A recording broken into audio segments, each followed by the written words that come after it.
Is Her Majesty the Queen now about to become a full-time working from home monarch? Good morning, Neil Sean here in the very heart of London. Hope you're well. This particular venue today is the former home of Sir Robert Walpole from the 16th century. He was a former British Prime Minister. This is before, of course, they all moved into Downing Street. It is a lovely place, let me tell you. Still a private residence, and directly opposite, another wonderful venue, the Ritz. Oh yes. If we could afford either one, wouldn't it be lovely? But you could see exactly how close, though, when you look at this, even in this particular generation, how close they would have been to Parliament back in the day. History, as I often say here on the show, is all around us, and history is being created every single day with our gracious monarch celebrating 70 years on the throne, Queen Elizabeth. Well, that's the story actually coming out of London today. Already centres on the fact that this coming Thursday, of course, is Maundy Thursday. This is one of the events that our gracious Majesty the Queen thoroughly looks forward to, more so because, of course, she gets to meet people up face, close, personal. She does enjoy that side of it, you know, and when they come out of Windsor Castle, I've been there quite a few times, and they, you know, talk to the crowds. It is a special moment, you know, because anybody could be picked, you know, you're not selected, that sort of stuff.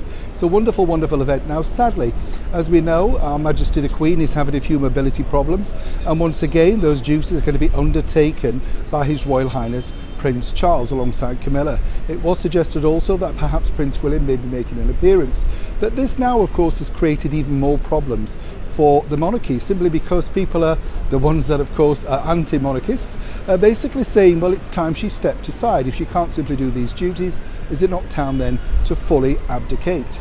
And as often as I say on the show, it's very difficult, isn't it? Because at 96 years old, we have a lady who's given her life to public service, to royal service. So why should she stop now? And we live in a wonderful digital age that allows her still to connect to the world, meet people, talk to people every day.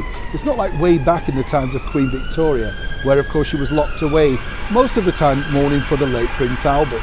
While no one dare actually suggest, or indeed wish to suggest, to our gracious monarch that perhaps it could be time to step aside, that's simply not on the agenda for her. What's really going on inside palace walls is simply to pace the Queen so that basically she is around, up and vital during the most important period, celebrating the Platinum Jubilee, which of course is in that June weekend. But even for her, I have been told that this must be very difficult because she does not want to do these things. That's the problem. But of course, as we all get further on in life, there's certain things that your body says, no, you can't do. Now, of course, Prince Charles has been very open and said, you know, that he finds himself a bit like a creaking gate at 70 odd. So, of course, all eyes are looking towards the younger, more virile and sprightly, of course, His Royal Highness Prince William. But for now, the Queen, as I say often, is going nowhere. What she will be doing in the next few months at least is definitely taking more of those digital Zoom calls, telephone calls, and making sure that the cameras can capture her working inside Windsor Castle, which is now going to be her permanent home. It's quite sad, I don't know about you, I feel a little bit sorry for her that she has to justify the fact that she still wants to carry on working. It only should be your decision or your health's decision when you finally say, you know what, time to put my royal slippers up and have a bit of a rest. But thankfully, that time is way off for Our Majesty the Queen. As ever, when I know more, you'll know more. Neil Sean in the very heart of London.